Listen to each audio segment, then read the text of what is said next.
All right, I'm joined by BT Sport's newest pundit, John Fury. How you doing, John? I'm very well. All the better through BT Sport. God bless them. How are you finding that? I mean, you've known boxing for years, and I'm sure you've been talking about boxing for years. Now you're doing it in front of a camera. Very enjoyable. I've met some great people, knowledgeable people, professionals in their field, and I've really learnt so much about filming. You know, and can't get no better. Indian summer. I'm loving it. Well, let's talk about Tyson. Yeah. He's taking on Deontay Wilder October 9th, BT Sport box office. Third time, we go again. But there you go. We go again. But tell me, you're around him now this time. He's not gone out to Vegas Correction. yet. No, I'm not around him. Okay. The COVID thing. You know, I speak to him on the telephone. He's got the main man round him he needs, Sugar Hill Stewart. You know, he doesn't need me. He don't need his brothers. We're there for moral support. But you know what? We've had to keep away from the camp because of COVID reasons. And Tyson, he wants to get out on the 9th of October and he don't want anything jeopardising it at all, you know. So he's in good hands with Sugar. We speak on the phone, you know, and that's good enough for me. And what's your sense heading into this fight? Where's his head at? Obviously, there's been a lot going on. There was problems with baby Athena, unfortunately. Where's his head at? Well, it's a good question because his head was up his rear end a few weeks ago because it was a traumatisation for him because he lost his daughter, came back to life, and it takes a bit of swallowing. But listen, onwards and upwards, he's good at putting things behind him, Tyson. And for my money, you know, like I said to him, it's up to you what you want to do. He's hand fighting.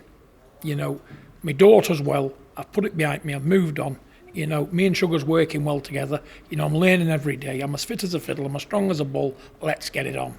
Like Donkey Kong. Them's Tyson's words, not mine. We've heard him say that a few times. Absolutely. Deontay Wilder keeps putting videos out on social. I know you're a little bit on Instagram now as well. Have you seen much of this? He's training in water, he's going down and then he's coming back up. There's all sorts going on. What do you think is going on in Camp Wilder?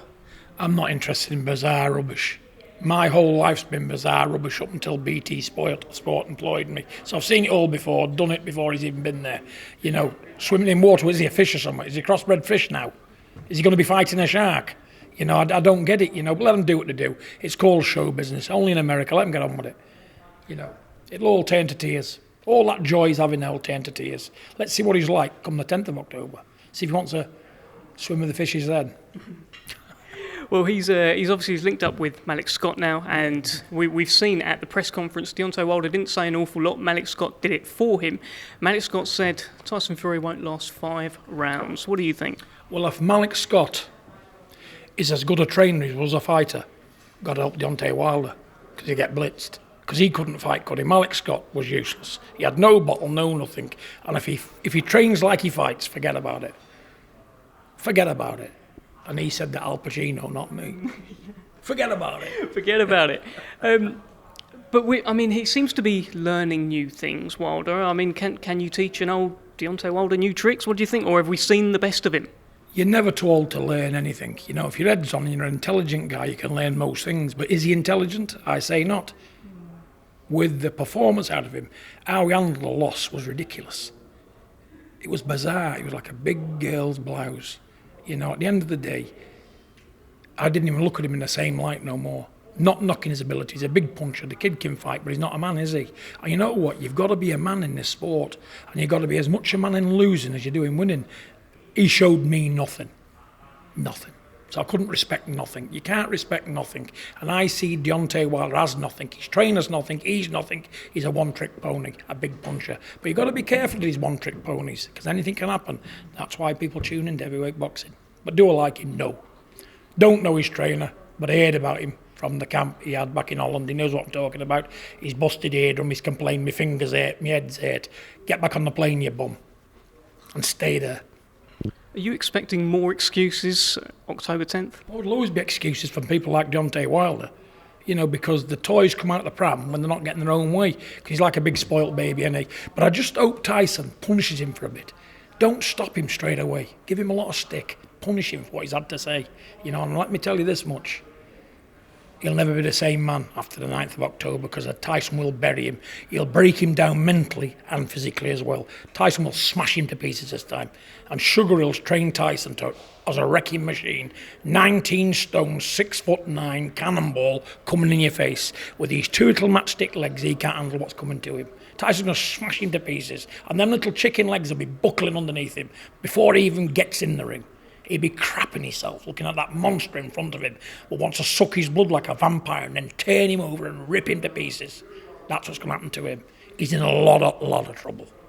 Is there anything that he can do? Is this so conclusive in your head, or can he land that lucky punch from the gods? Is there anything Deontay Wilder can do October 9th?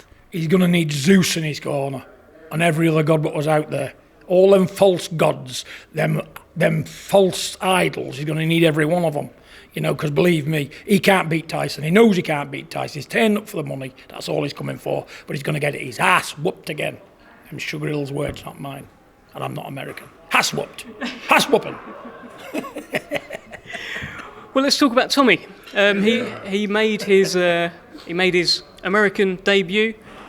What did you think? What did I think? He didn't do nothing we worked on. I sent him over there with a game plan. He'd done something totally opposite. But that's Tommy. He's a 7-fight novice. But a kid can win on a bad night. He got overexcited. He rushed his stuff, smothered his work. He's only a kid. He's a 7-fight novice. 10 amateur fights as a junior. But has he got promise? Yes, he's got promise. We're still going to go back to the drawing board, work on things. But we need to work more on his mental state and make him walk into the ring. Because I think the occasion got to him a bit. And me not being there to guide him properly, I think it got hold of him a bit, to be honest.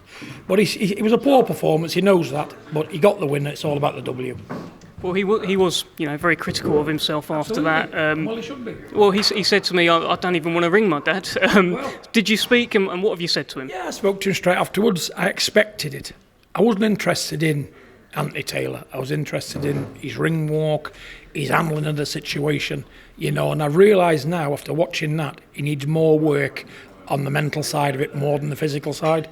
We've got everything right on the physical side of it. He's as fit as a fiddle, weight was bang on, but we need to teach him now to control his mind a bit more for the better, walk into the ring, handling the occasion, knowing what to do under pressure, and he needs to keep switching his game plans up. When one thing wasn't working, he should have been moving to A, B, C and D, but he wasn't, because there's no one there to tell him to move to A, C, D and B, whatever it is. You know what I'm saying? Got mixed up myself there. Yeah. Look, I'm sure he's... B, C and D. Look, I'm sure he's going to get better, and as you said, 7-fight novice. Yeah, he's a kid. Saying that, Tyson won the British Heavyweight Championship at 22-year-old, and I think he's something like 18, 19-0. But Tyson boxed for England. He had a good amateur pedigree, ABA champion. He had a wealth of amateur knowledge. He boxed all over the world at world level, and it stood him in good stead. But Tommy's still a raw novice. But hear this much: I will make Tommy a world champion. You see, I will. And he knows I can do it. But without me in his corner to tell him what we've worked on, I know the kid backwards, like I know Tyson. Without me in his corner, we're always going to struggle here. And the fight's now in America. And I'm not telepathic, you know what I'm saying? I can't be in 20 places at once. There was a bit of a fracas backstage. Jake Paul, Tommy Fury, a little bit of a face-to-face, head-to-head, and then it got a little bit ugly. Jake Paul had some big muscly guys around him. They were doing a bit of pushing. Roman got pushed back a little bit as well. If you were there, what would have happened? I can't answer that because I'm trying to get into America. You know what happened. You know what would have happened. I'd have made them all an iced tea and a biscuit.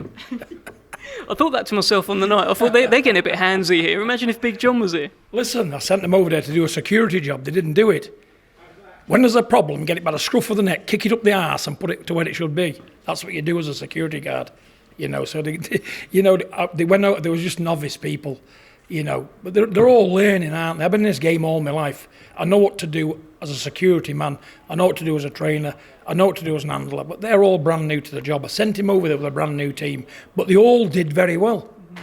I sent him a good friend of mine, Arthur Little. He's done a fantastic job. He works with me tirelessly with Tommy. He's learning every day, and he will be a good coach. But give him the due and respect him, because they'd never done it before. He was in deep water, he was on the big stage, and I tell you what, they did all they could for Tommy.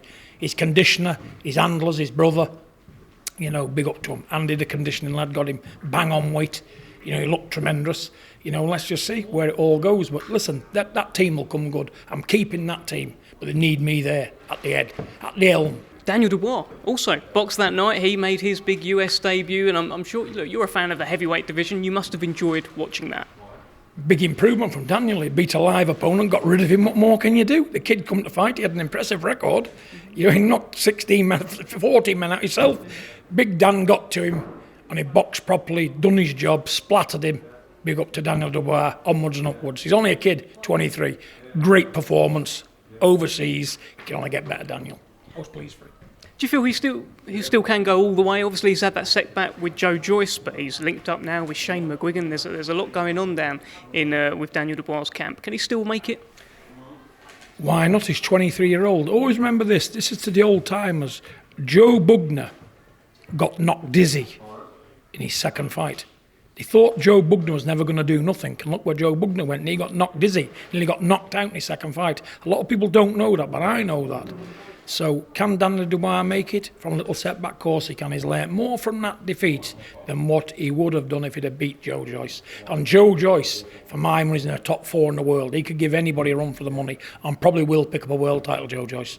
But yeah, Daniel Dubois, he's got all the tools, get his mental state right. You know, learning all the time. Shane McGuigan's doing a good job of him. You know, what more can you say about the kid? He's going over there and he's blowing him away, what you meant to do. You know, I was expecting Tommy to do the same thing, but Tommy didn't. But Tommy had the more awkward opponent, but didn't want to go over.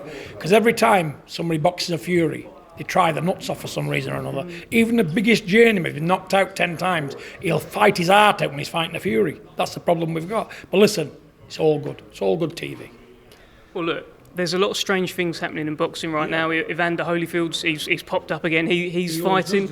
Yeah, but is there a price for John Fury? Is there someone that you'd fight? Would we see you? I'll fight them all. Let's talk some dollars. Let's talk some cash, some figures, and I will fight. But I'm not cheap. I'm not cheap, but I'll fight any one of them. Do you ever think about it? And let me tell you something. I will fight any one of them for £1 million sterling. Any one of them. It's going to cost them £1 million sterling or don't ring my phone. If they want to fight John Fury, £1 million sterling, I'm stepping up to the plate with anyone. I'll fight Evander Holyfield and Mike Tyson on the same night. If I get knocked spark out, I'm going to do the best I can. But there's one thing about John Fury. He's on the front foot all the way. If it lasts us 10 seconds or lasts us whatever, you'll see a bit of fun, won't you? But it's going to cost £1 million. If you can't pull up £1 million, don't ring my phone. But I will fight any of them. Any of them. Because the last thing I've lost is my nuts. You know, I'm training well. I'm in the Derbyshire Peak District running 5 miles every day up mountains. You know, I'm doing well. I'm fitter now than what was 20 years ago. And they know that. Ring my phone, you boys. Bums need not apply. Big boys only. Thank you. Keep your phone on, because after this interview... I never switched off my phone, but I only answer it to class people. Bums get the red button. Beep. End of. Well, that's a message to all the bums out there. Do not call John Fury. John Fury if you're a bum and a nobody and an idiot, because all you'll get when I see you is knocked the fuck out. Men meet before mountains and wallop. It's over. They're looking up at the stars, because I'm telling you, only a quality man can beat John Fury, and then he's got his work cut out. But all them quality guys, I'm not knocking them, world champions. Credit to the sport, tried and tested, Holyfield, Tyson, Lewis, Riddick Bowe, all great men, you know, and it'd been an honour for me to share the ring with them, you know, but let me tell you, it's only a fight at the end of the day. I'm in my mid-50s, so are they. What they was then, they ain't now. And I believe I got the edge in conditioning. Forget about the way I look, I'm as fat as a pig, my son Tyson is, WBC champion of the world. A man as fat as butter knocked out AJ, with a body like a Greek god. Little fat Ruiz, big up little fat Ruiz. Credit to all the fat guys out. I'm fat, yeah, but I can do 10k every day, and I can hit that bag for 30 minutes out stop, and I can spar 6 rounds with anybody. A good 6 rounds now, my son, the heavyweight champion of the world. So them people don't bother me. Forget how I look. It's that there look, and them down there. And I got bags of both of them. Loads of it. Ask the missus. Yeah, I will. She'll tell you what I'm like. John, you mentioned Andy Ruiz there. Yeah. Amongst all of that, you mentioned Andy Ruiz, and it reminded me, I keep hearing Eddie Hearn, Anthony Joshua's promoter, he talks about how Anthony Joshua has the best resume in heavyweight boxing. He's talking about... What do you think? When you've got a hell on your record, you've not got the best resume. He's been guided like every other man's been guided, but let's just see what they can do. Eddie Hearn is trying to sell a big fight. It doesn't need selling. The world want to see this fight, including me. I'd give me a left nut to see that fight in August when it should have been. But we're not going to get it now. We've got to get rid of Wilder. But yeah, we want AJ. But let Eddie keep doing a good job, because he's doing a good job for a young kid. He's building his man. He's got to do it. He's made a mistake leaving Sky. We know that. And he knows that himself. With his daft little Mickey Mouse channel, what he's got, where you can't get a picture on. You struggling with signal? Struggling with signal. Stick to BT Sport, clear as crystal.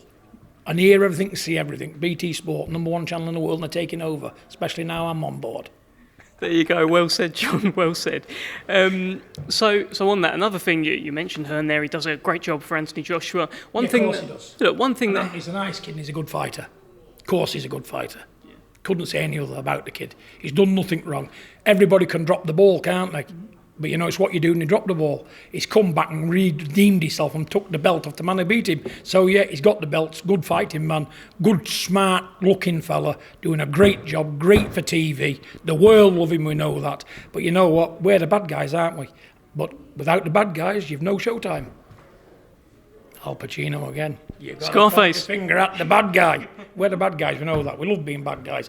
But AJ, good fighter. His country can be proud of him. I like the kid, and he is a good fighter. He's got a good uppercut. He's got a good array of boxing skills. He's a big dude and a big strong lad. You know, it'll be an epic fight between him and Tyson. Forget Wilder. There'll be an epic fight between him and Joshua. Do you think it's going to happen? It has to happen, don't it? If both men come through these hurdles, what they've got to go through, and they're both dangerous fights. Let's pick no bones out of it. Wilder is a dangerous man for anybody, even Tyson.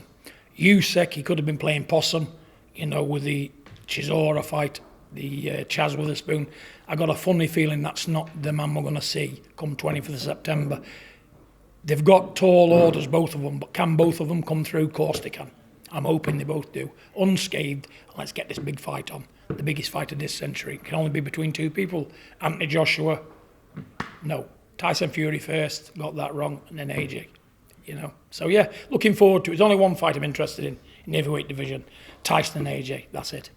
Just wanted to get your thoughts on another comment. When this fight got delayed from July to October, Dillian Whyte's promoter, Eddie Hearn, said, well, now Tyson Fury should be stripped. He should be elevated to, I don't know, champion in recess, and Dillian Whyte should get made full WBC world heavyweight champion because there's such a delay. What do you think of that?